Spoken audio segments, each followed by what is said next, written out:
जसं माझ्या पुढून ते ताट उचललं, सगळ्यात पहिली गोष्ट बघा, जसं ताट उचललं ना, त्याने हातात घेतले ते ताट खालून कोणता धक्का दिला.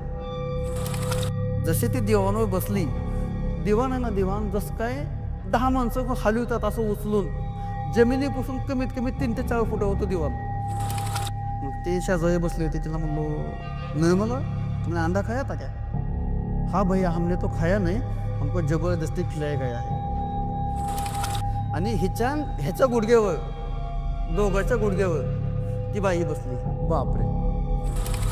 अरे छोड़ो, तो कुछ दिखता है क्या कुछ? ती सासूचं नरडं एका हाताने धरून भले उंच उचललंय. चालत आल्याच्या नंतर जिथं बसलोय मी प्लास्टिकची खुर्ची होती, तिथं मला म्हणतात, बोल तू मला बोललेस ना, बघ किती ताकद तुझ्या हातात, माझ्यात किती ताकद.